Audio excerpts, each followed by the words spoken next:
Boa noite, turma. Tudo certo com vocês? Eu espero que sim. Pessoal, então hoje está acontecendo a nossa quarta aula da disciplina de Legislação Social e Trabalhista. Haja vista que é a nossa última disciplina do semestre, então aproveitem bastante esta revisão que fiz referente à aula 3 e à aula 4, tá bem? Vamos lá então? Aula 3. O que foi visto na aula 3? O trabalho remunerado e o direito ao descanso. O que é remuneração e salário? Será que são duas coisas? Será que é a mesma coisa? Então vamos ver então.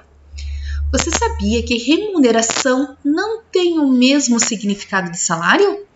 No senso comum, usamos as duas palavras como sinônimos. No entanto, juridicamente, os dois institutos são diferentes e apresentam também efeitos legais diversos. Por isso, começaremos o nosso estudo verificando os conceitos de remuneração e salário trazidos pela consolidação das leis do trabalho CLT, em seu artigo 457, que assim dispõe. Vamos lá? Compreende-se na remuneração do empregado para todos os efeitos legais, além do salário devido e pago diretamente pelo empregador como contraprestação do serviço, as gorjetas que receber.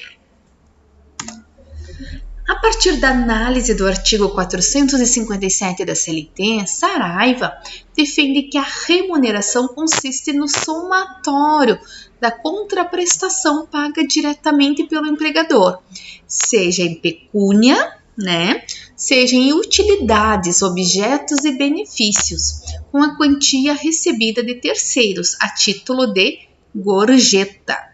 Delgado, no mesmo sentido, explica que remuneração seria o gênero de parcela contraprestativa devida e paga ao empregado em função da prestação de serviços ou da simples existência da relação de emprego, sendo o salário uma das espécies dessas parcelas, a mais importante. Entenderam, pessoal? Remuneração é um todo, e o salário seria aquele valor, uma das parcelas da remuneração.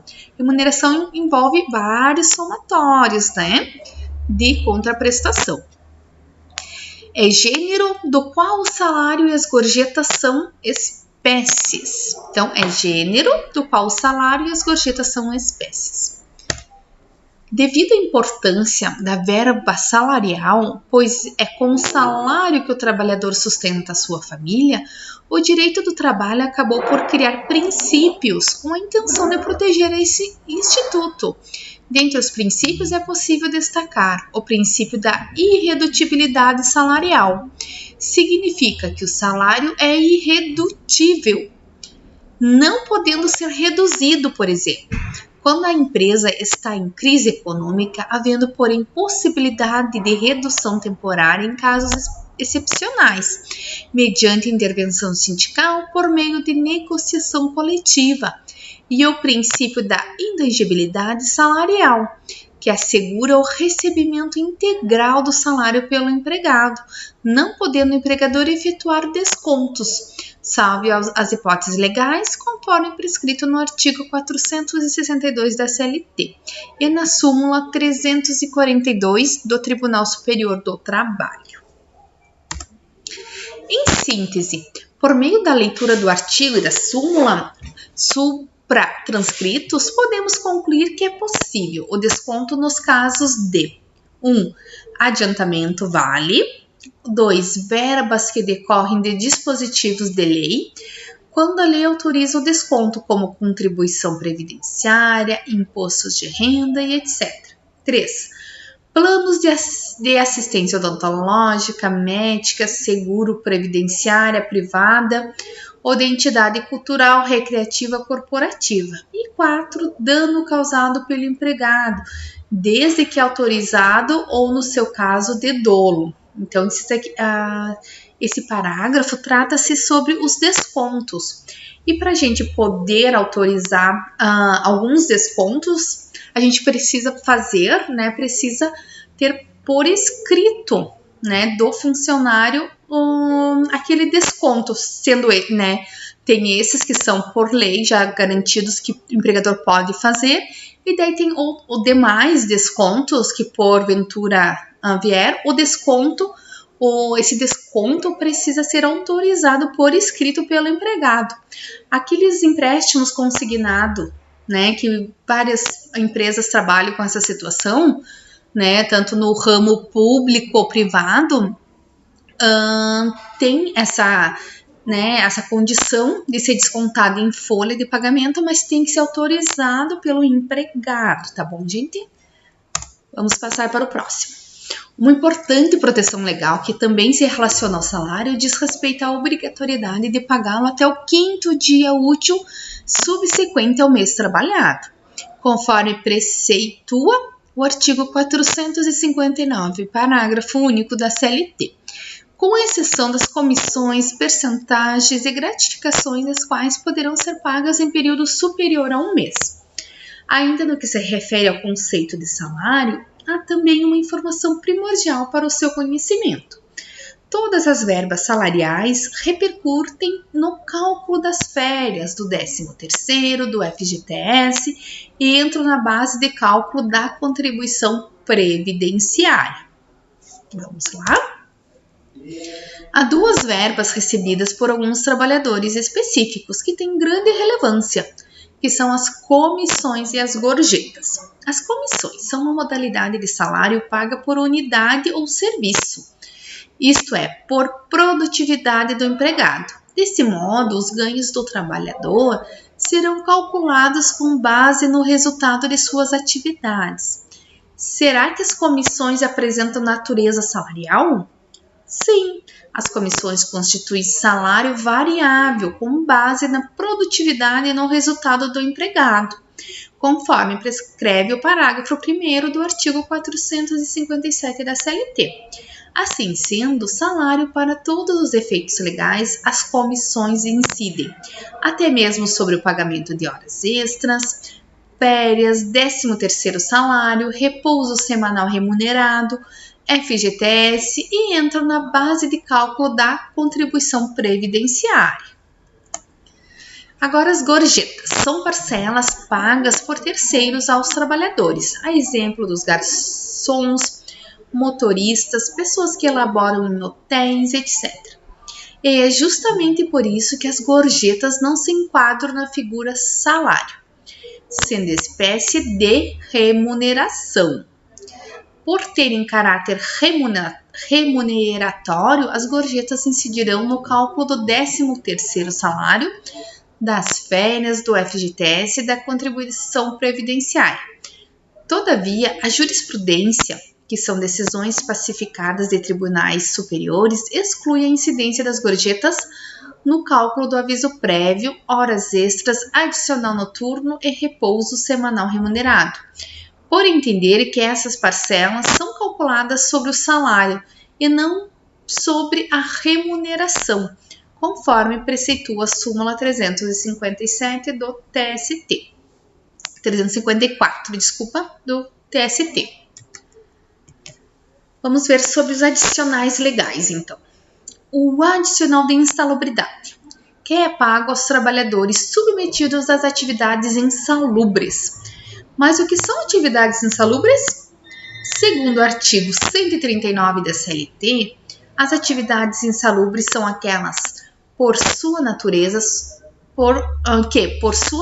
suas condições ou seus métodos de trabalho expõem os empregados a agentes nocivos à saúde, acima dos limites de tolerância fixados em razão da natureza e da intensidade do agente e do tempo de exposição aos seus efeitos. Em outras palavras, trabalha em exposição a agente insalubre, aquele que fica exposto a umidade, luz excessiva, calor, fungos, bactérias, poeira, barulho, ruídos, produtos químicos e etc.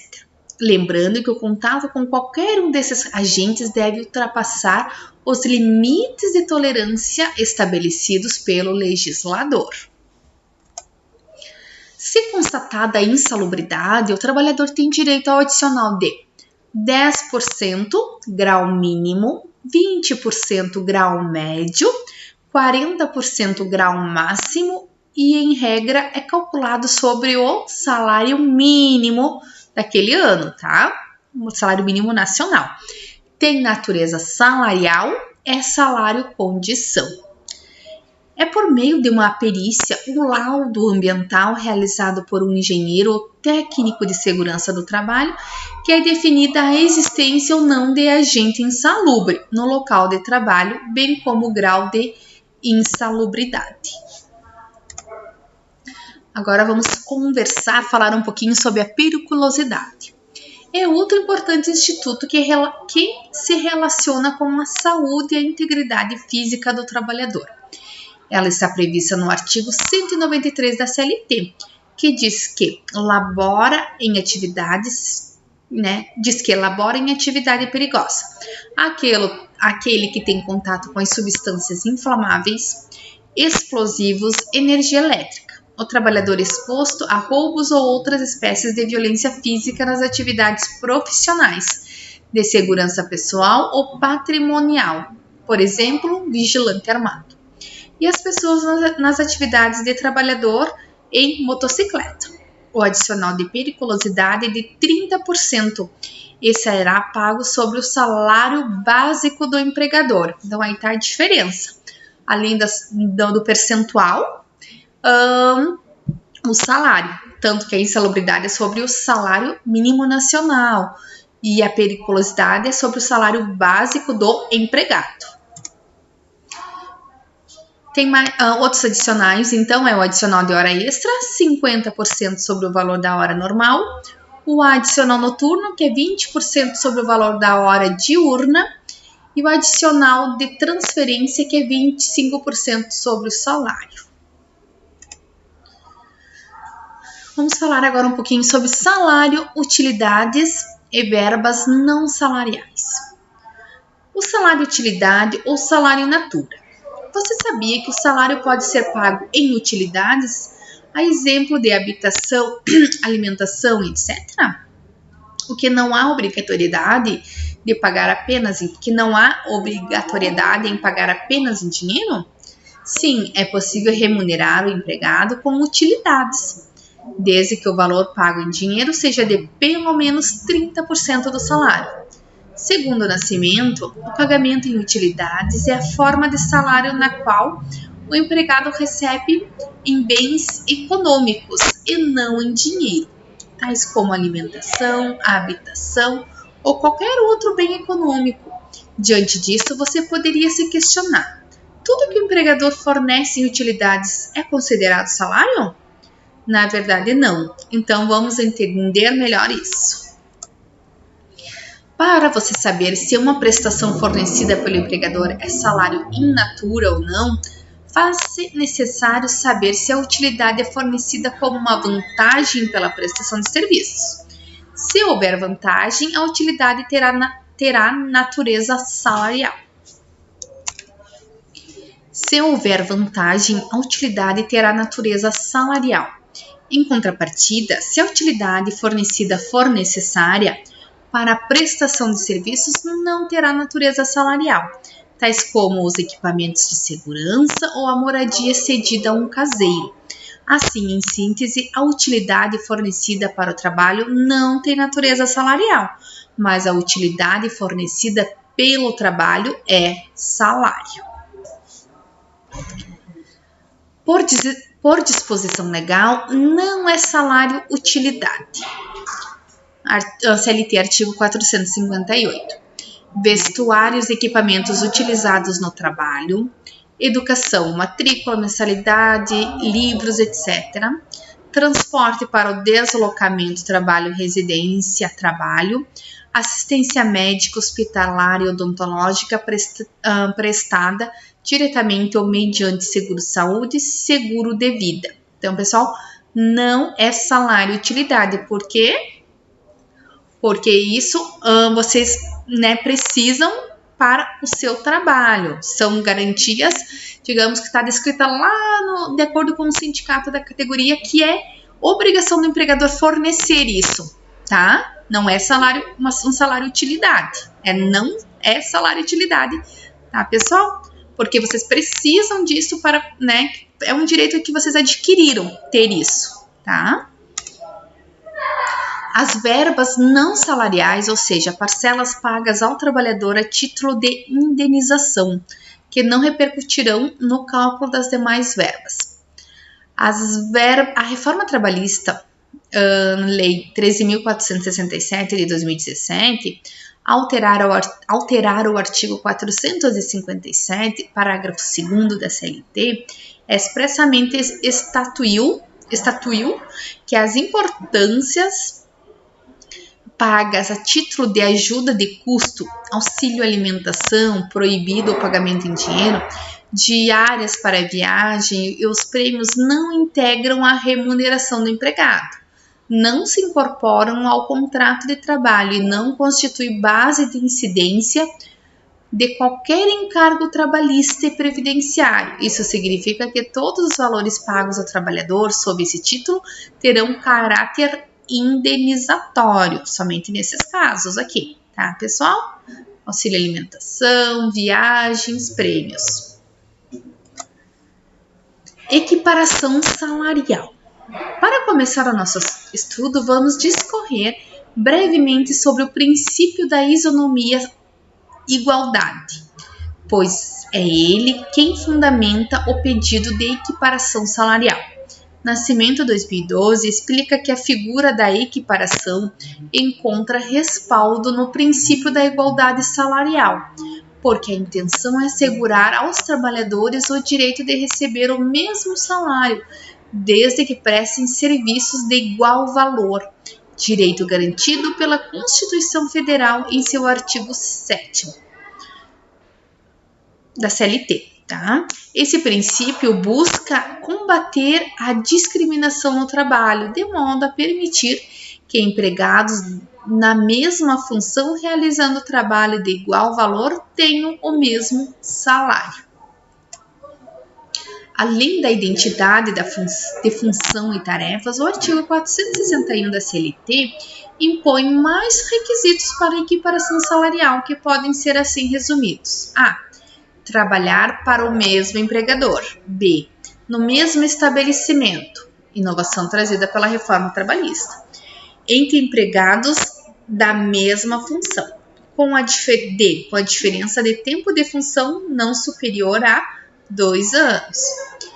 E com a diferença de tempo na empresa não superior a 4 anos. Inovação também trazida pela reforma trabalhista. F. Que exerçam o trabalho com a mesma produtividade. G. Que tenham a mesma perfeição técnica e, ali repetiu a letra, entre empregados contemporâneos no cargo ou na função. Substituição e transferência de empregados. A substituição de empregados, o substituto tem em algumas situações, possibilidade de requerer o mesmo salário do substituído. Vamos ver como isso ocorre? Primeiramente, é preciso deixar claro que a substituição aqui mencionada é a provisória, não a definitiva. Segundo, a substituição não pode ser eventual, mas o que significa ser ou não eventual? A jurisprudência tem entendido que nas substituições acima de 30, em regra, não é possível transferir o empregado sem a sua anuência. A transferência pressupõe mudança de domicílio do empregado. A transferência unilateral é permitida nas seguintes situações: empregado ocupante de cargo de confiança, desde que comprovada a necessidade de serviço. Transferência definitiva. 2. Empregado cujo contrato contenha cláusula explícita ou implícita de transferência, desde que comprovada a necessidade de serviço. Transferência definitiva. Quando ocorrer a extinção do estabelecimento. Transferência definitiva também. Transferência provisória por necessidade de serviço. Essa última hipótese é destinada a todo e qualquer trabalhador. Na transferência provisória, o empregado faz jus ao adicional de transferência de 25% sobre o salário, enquanto durar a transferência. Agora vamos falar sobre o DSR, Descanso Semanal Remunerado. Previsto e regulamentado pela Lei nº 605/49 e pela CLT. O descanso semanal é obrigatório e tem como fundamento eliminar a fadiga do trabalho, executada durante a semana, de modo a permitir ao empregado o convívio com a família. A finalidade do DSR é permitir ao trabalhador o exercício de uma vida social, para que tenha tempo disponível para práticas religiosas, desportivas e de lazer. Além disso, há ainda um aspecto econômico importante. O empregado descansado tem melhor rendimento e produtividade. O dia destinado ao descanso deve ser garantido preferencialmente aos domingos, conforme determina o artigo 7º, inciso 15 da Constituição Federal. Não há, portanto, obrigatoriedade de que seja aos domingos, mas é preferível que os trabalhadores descansem nesse dia. Férias. A finalidade principal das férias é proporcionar ao trabalhador alguns dias consecutivos de descanso, capazes de restituir-lhes as energias, de modo a permitir o seu retorno ao trabalho em melhores condições físicas e psíquicas. Trata-se de norma legal, até mesmo ligada ao direito à saúde, pois diversas doenças surgem em trabalhadores fatigados. Para que o empregado tenha direito às férias, é preciso que ele tenha completado um período aquisitivo. Esse período aquisitivo corresponde ao período de 12 meses subsequentes à contratação do trabalhador. Exemplo para você entender. Imagine o caso de uma pessoa ser admitida em 1º de agosto de 2017. Quando seu período aquisitivo estaria completo? Em 31 de julho de 2018, ou seja, 12 meses subsequentes à data de admissão. Porém, após o preenchimento do período aquisitivo, o empregador ainda teria um período de 12 meses para conceder as férias, chamado de período concessivo. É o empregador quem define o momento em que o trabalhador usufruirá das férias. No exemplo dado, as férias poderiam ser concedidas até 31 de julho de 2019. Então, tem até 1 ano e 11 meses, tá bem? O trabalhador tem o direito a 30 dias de férias, desde que não tenha mais de 5 faltas injustificadas no período aquisitivo, já que a lei exige o requisito da assiduidade para a aquisição do direito às férias, de tal modo que, se o empregado apresentar muitas ausências sem justificativas, as férias poderão sofrer redução de dias. Isso é o que prevê o artigo 130 da CLT. Segue um quadro explicativo a respeito da proporcionalidade das férias em relação ao número de faltas injustificadas apresentadas durante o período aquisitivo, a cada período de 12 meses. Então, a proporção de férias. Quem tem direito de gozar 30 dias de férias, faltas injustificadas pode ter até 5, 24 dias, de 6 a 14 faltas, 18 dias, de 15 a 23 faltas, 12 dias, de 24 a 32 faltas.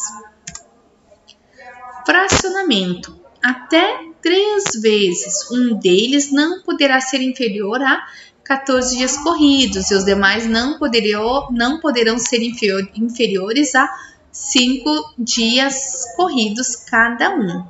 É vedado o início das férias no período de 2 dias que antecede feriado ou dia de repouso semanal remunerado.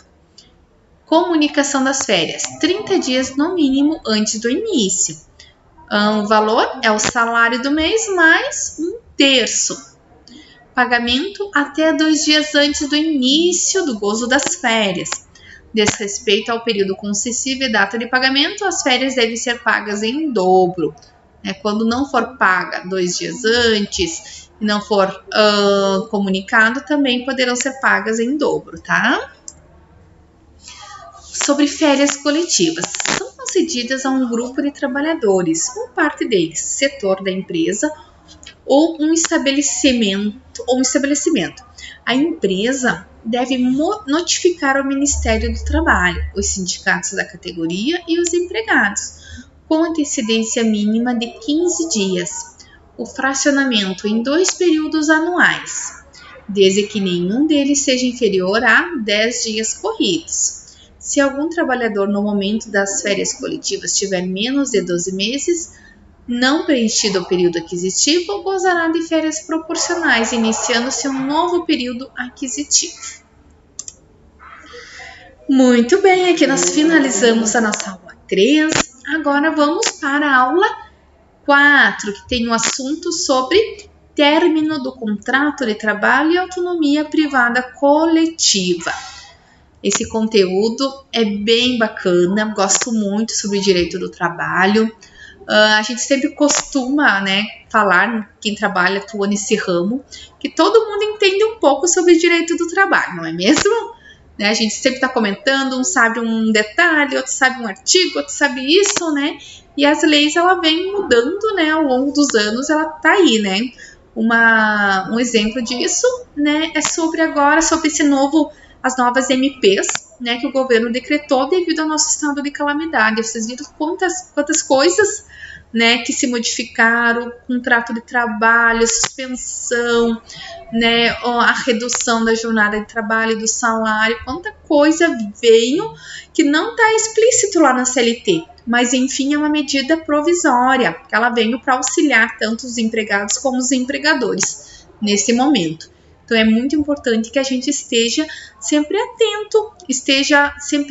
atento e antenado nessas mudanças, que quem trabalha, de repente, quem precisou realmente se beneficiou desse auxílio do governo, precisa saber como é que funciona bem certinho. Tá bem, pessoal? Vamos lá então para a nossa aula 4. Vamos falar sobre aviso prévio. A própria nomenclatura do Instituto Aviso Prévio já nos diz muita coisa, pois revela a necessidade de avisar, comunicar, dar ciência a alguém previamente, com antecedência da vontade de dissolver um contrato de trabalho. Você precisa lembrar que um contrato de trabalho é bilateral, ou seja, envolve 2 partes, empregado e empregador, não sendo justo nem leal que uma delas resolva romper o contrato sem comunicar previamente a outra parte. Você não concorda? Em poucas palavras, então, a finalidade do aviso é impedir que as partes sejam pegas de surpresa com a ruptura brusca de um contrato de trabalho indeterminado. O aviso poderá ser trabalhado ou indenizado. No primeiro caso, o empregado cumpre o período prestando serviços na empresa, enquanto que, no segundo, recebe em dinheiro o valor correspondente ao aviso. Quem decide se o aviso será trabalhado ou indenizado é a pessoa que concede, ou seja, o empregador, na hipótese de dispensa sem justa causa, e o empregado na hipótese de pedido de demissão. O prazo mínimo do aviso prévio é de 30 dias, conforme determina a Constituição Federal, artigo 7º, inciso 21. Isso significa que em um contrato de até 1 ano de serviço, o aviso será de 30 dias. No que se refere ao período máximo, a Lei 12.506 de 2011 estabeleceu uma proporcionalidade em relação ao tempo do contrato de trabalho, conhecido como aviso prévio proporcional. Trata-se da possibilidade de acréscimo de 3 dias por ano de serviço prestado na mesma empresa, até um máximo de 60 dias, perfazendo um total de até 90 dias. Segue uma tabela exemplificativa para facilitar o seu entendimento. Aviso prévio proporcional, 30 dias mais 3 dias a cada ano de trabalho, até o máximo de 60 dias, igual a 90 dias, que é os 30 dias obrigados por lei, e mais 60 dias, que vai finalizar com 90 dias de aviso prévio. Então, vamos lá, contrato de até um ano, 30 dias. Contrato de 1 ano até 2 anos, 33 dias. De 2 até 3 anos, 36 dias. Contrato de 10 a 11 anos, 60 dias. Contrato a partir de 20 anos, 90 dias. Entenderam, pessoal? Então, não é que tem 30 anos, vai ter mais. Não. A partir de 20 anos é 90 dias. Há também outra regra importante aplicada apenas nas situações em que o aviso prévio é concedido pelo empregador. O empregado terá direito a uma redução de 2 horas diárias sem prejuízo do salário, ou poderá deixar de trabalhar durante 7 dias corridos durante o aviso, nos termos da CLT em seu artigo 488. O aviso prévio tem um efeito jurídico muito importante. O seu período é computado como tempo de serviço para todos os efeitos legais. Isso significa que mesmo nos casos em que o aviso for indenizado, o seu período conta como de trabalho efetivo. Isso é muito importante ter lá mencionado esse período lá na carteira de trabalho, lá nas partes finais ou no contrato de trabalho quando diz data da saída. É importante que se coloque ali a data da projeção, o último dia do aviso prévio, tá? Resiliação contratual. O que significa isso? Que não há presença da falta grave e justa causa. Ocorre nas hipóteses de pedido de demissão pelo empregado e na dispensa sem justa causa pelo empregador, quando o trabalhador é demitido, quando não há nenhuma falta, tá? Quando o empregado concede o aviso ao empregador, tá, gente? Agora é o contrário, o empregado dá o aviso prévio ao empregador.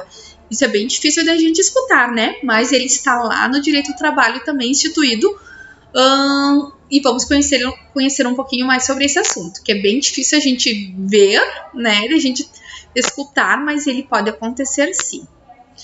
Então, o pedido de demissão terá o dever de cumpri-lo por 30 dias, sob pena de sofrer o desconto do período do aviso nas verbas rescisórias. Acerto da rescisão. A CLT, em seu artigo 487, parágrafo 2º, impõe esse dever ao empregado e o direito da empresa em descontar os salários correspondentes ao período do aviso.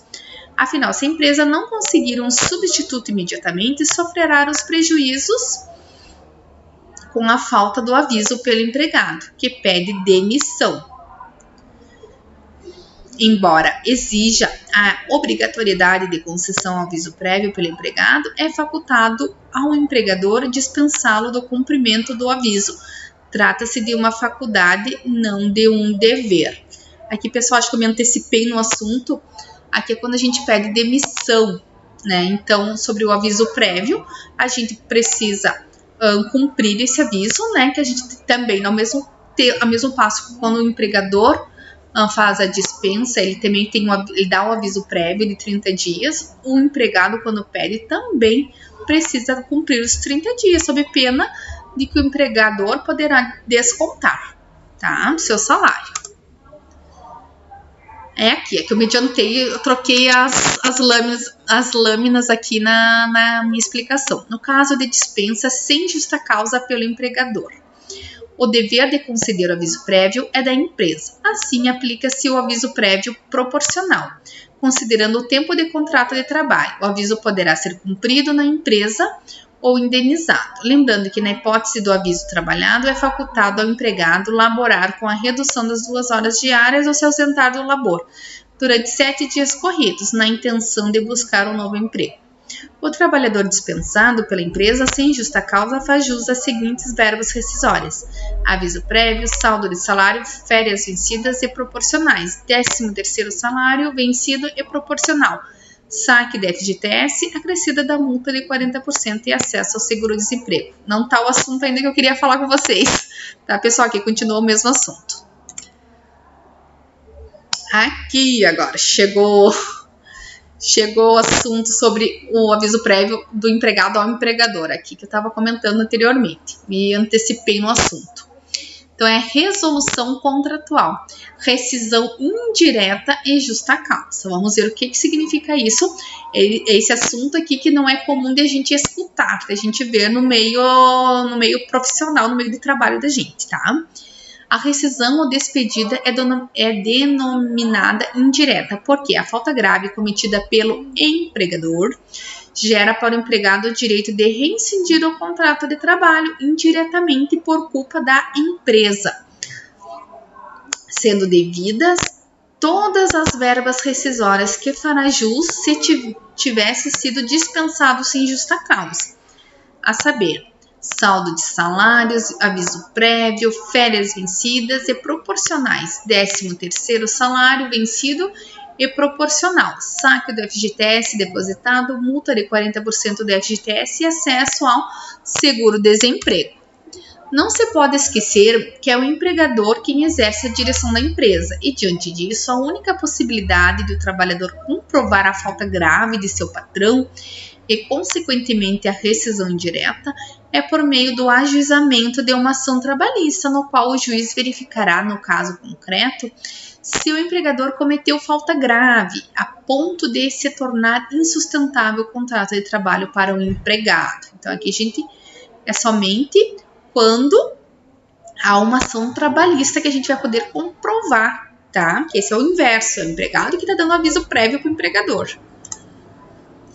E agora vamos ver sobre as hipóteses de falta grave do empregador.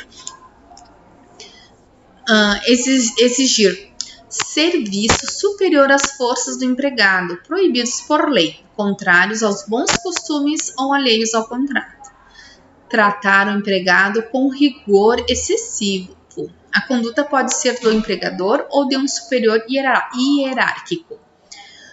Colocar o empregado em perigo de mal considerável. O rigor excessivo poderá configurar o assédio moral, pressão ou violência psicológica extrema, frequente e prolongada sobre o trabalhador.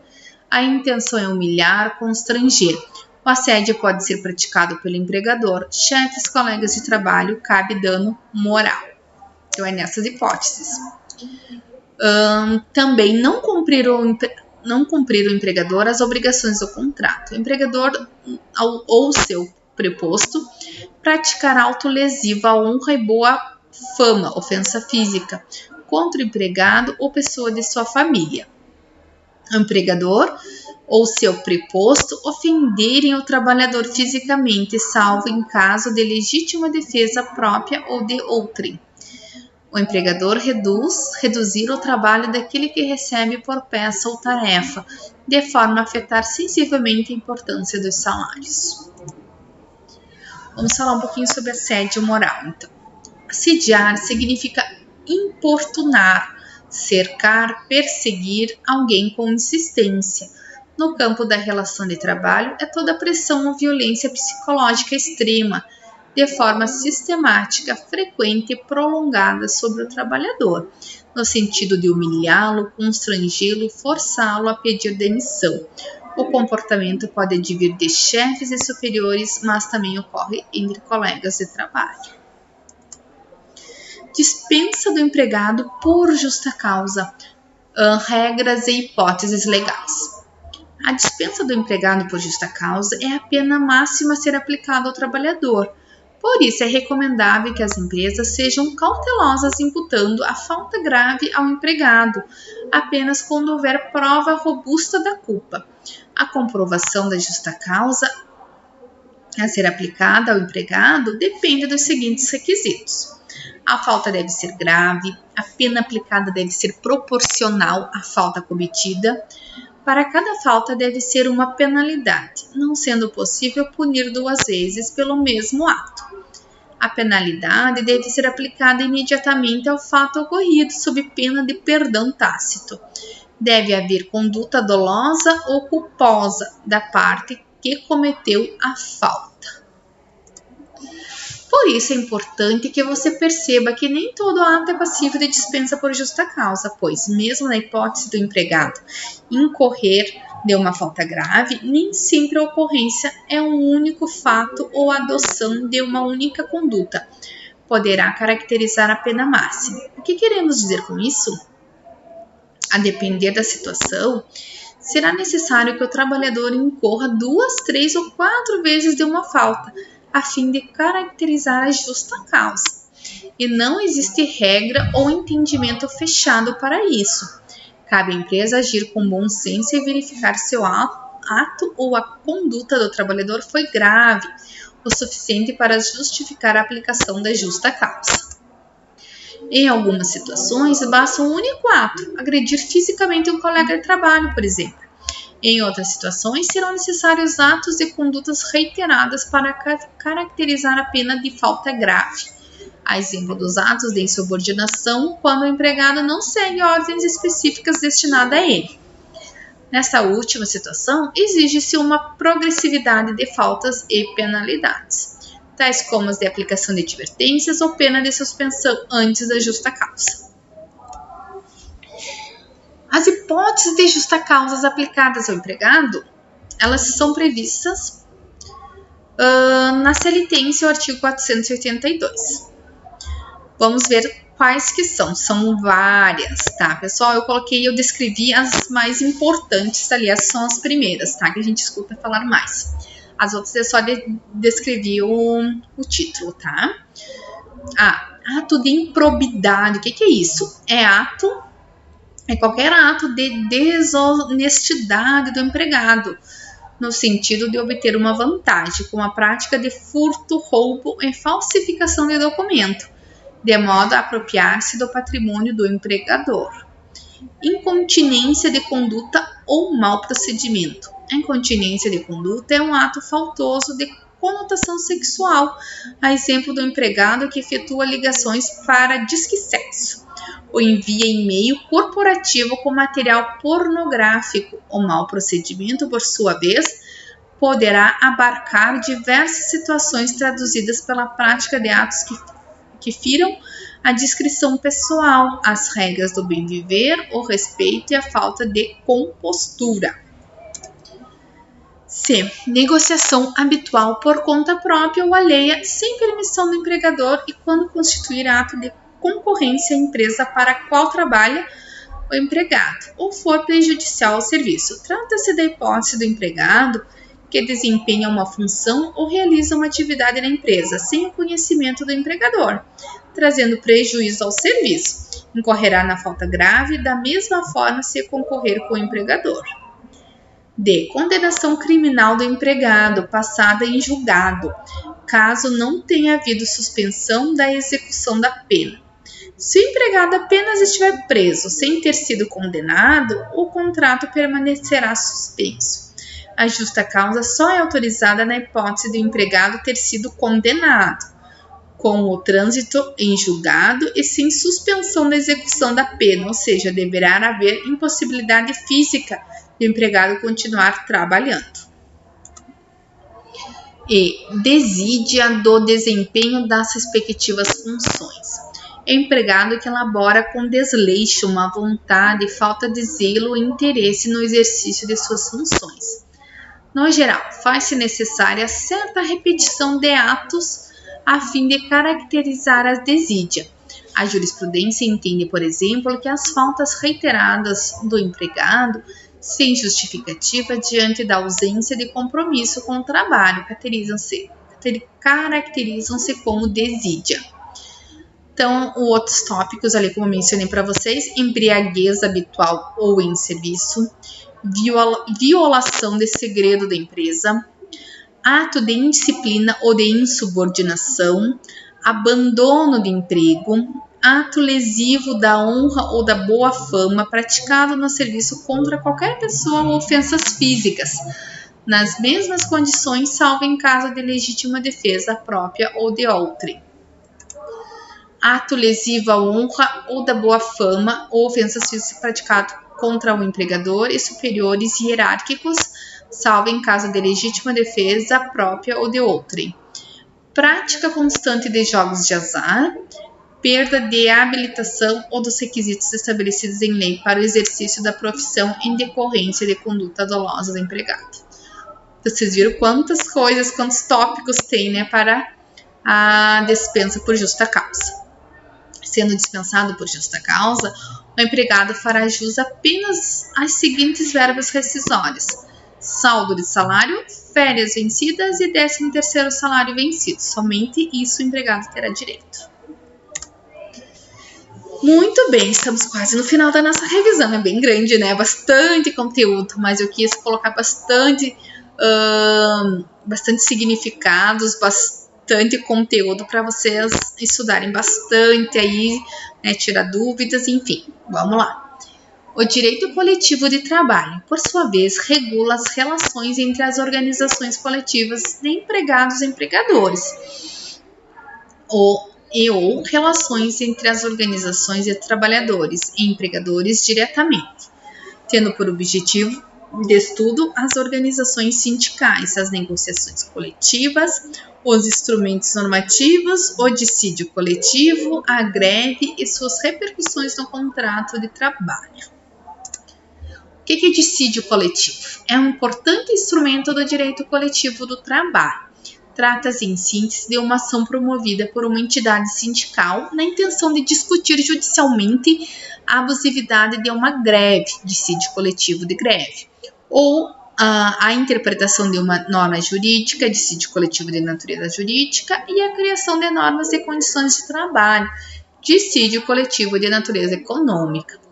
Para Saraiva, sindicato é uma associação de pessoas físicas ou jurídicas que exerce uma atividade profissional ou econômica para a defesa dos direitos e interesses coletivos ou individuais da categoria, em questões judiciais ou administrativas. A única exigência que a Constituição Federal impôs aos sindicatos diz respeito ao princípio da unicidade sindical. Já ouviu falar dele? É que o artigo 8º, inciso 2º, proibiu a criação de mais de uma organização sindical representativa de categoria profissional ou de categoria econômica em um mesmo município. E é o Ministério do Trabalho, ao receber o registro do sindicato, que verifica se naquele determinado município já não existe uma entidade sindical que representa a categoria profissional ou econômica. Então, vamos lá. O que é convenção coletiva de trabalho? Eu acredito que você já tenha escutado todos esses termos de acordo com o sindicato, com a categoria que vocês exercem lá no trabalho de vocês. Eu acredito que você já tenha escutado falar sobre convenção, sobre acordo, o que é sindicato, enfim, sobre tudo isso, né? Então, o que é convenção coletiva? CCT. É o instrumento normativo pactuado entre o sindicato da categoria profissional dos trabalhadores e o sindicato da categoria econômica patronal, com o objetivo de fixar condições de trabalho aplicáveis às relações de trabalho no âmbito das respectivas representações.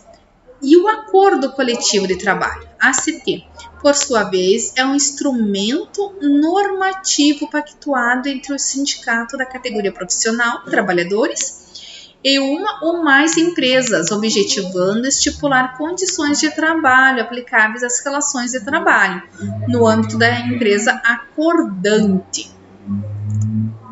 Primeiramente, é preciso saber que o direito de greve é um direito social fundamental garantido pela Constituição Federal, em seu artigo 9º, com exceção dos militares, nos termos da Constituição, em seu artigo 142. Todos os trabalhadores e empregadores podem exercer esse direito, inclusive os servidores públicos. A greve pode ser definida como um movimento de suspensão coletiva, temporária e pacífica, total ou parcial, de prestação de serviços ao empregador, conforme dispõe a lei número 7.783 de 1989, artigo 2º. Essa definição nos revela elementos muito importantes. Primeiro, A greve é um direito a ser exercido coletivamente. Não existe greve de um trabalhador. Segundo, a greve é um movimento pacífico e temporário. Greve com violência é abusiva. Terceiro, a greve gera, em regra, a suspensão do contrato, sem o pagamento dos salários, mas pode acontecer do Poder Judiciário determinar o pagamento dos salários, tornando a suspensão uma espécie de interrupção do contrato. Por ser um instrumento de pressão máxima, o direito de greve deve ser exercido apenas nas situações em que a negociação entre os sindicatos ou entre sindicatos ou entre um sindicato e uma empresa se tornou inviável. Somente depois de esgotadas as tentativas de negociação e conciliação é que o movimento grevista pode ser instaurado. Último tópico, pessoal, já estou terminando, tá? O negociado sobre o legislado. A reforma trabalhista de 2017, ao introduzir os artigos 611, 611A e 611B na CLT, expôs no artigo 611A que a convenção coletiva e o acordo coletivo têm prevalência sobre a lei, quando dispuser sobre diversas matérias, a exemplo de banco de horas anual, plano de cargos e salários, remuneração por produtividade, entre outros. No artigo 611B, dispõe sobre as matérias que não poderão ser objeto de convenção coletiva ou acordo coletivo quando houver redução de direitos, a exemplo do salário mínimo, da aposentadoria, da licença maternidade, entre outros. Então, aqui resumindo, pessoal, quando na convenção coletiva a regra for mais favorável ao empregado do que diz lá a CLT, que diz a Constituição Federal, fica valendo a regra lá da convenção coletiva, tá? Que às vezes a gente vai comparar. Lá na CLT diz uma coisa, na convenção é outra regra que é melhor para o empregado. Então fica valendo a que tiver lá na convenção coletiva, tá bem? E não menos do que está lá. O básico, o mínimo é o que está na CLT e o que está na Constituição Federal, tá? E o que vira mais com as convenções coletivas é o a mais, é o plus que está dando ao empregado, tá? Empregado e empregador. Uma relevante previsão na reforma diz respeito ao plano de demissão voluntária, PDV, ou incentivada, PDI, previsto na CLT no artigo 477B. Você sabe o que é PDV? Trata-se de um acordo proposto pelas empresas privadas e estatais, quando pretendem enxugar o número de empregados, oferecendo vantagens aos trabalhadores e também às empresas. Pois bem, a reforma previu que o PDV previsto em convenção ou acordo coletivo acarreta a quitação plena e irrevogável dos direitos decorrentes da relação de emprego. Significa dizer que o trabalhador que aderiu ao plano não poderá mais reclamar na justiça nenhum outro direito. Isso a gente vê bastante, né, em grandes empresas estatais, empresas públicas, enfim, a gente escuta falar bastante sobre PDV. Há mais um aspecto polêmico introduzido pela reforma que você precisa saber. A CLT, em seu artigo 444, parágrafo único, afirmou que se o empregado tiver diploma superior e receber salário mensal igual ou superior a 2 vezes o limite máximo dos benefícios do regime geral de previdência social, lá em dezembro de 2018 foi 11.291,62, poderá negociar diretamente com o empregador, sem a participação do sindicato, todas as hipóteses previstas na CLT, no artigo 611A. Essa negociação individual prevalecerá sobre a lei. Tá bem? Muito bem, gente. Terminei a nossa revisão, acabei.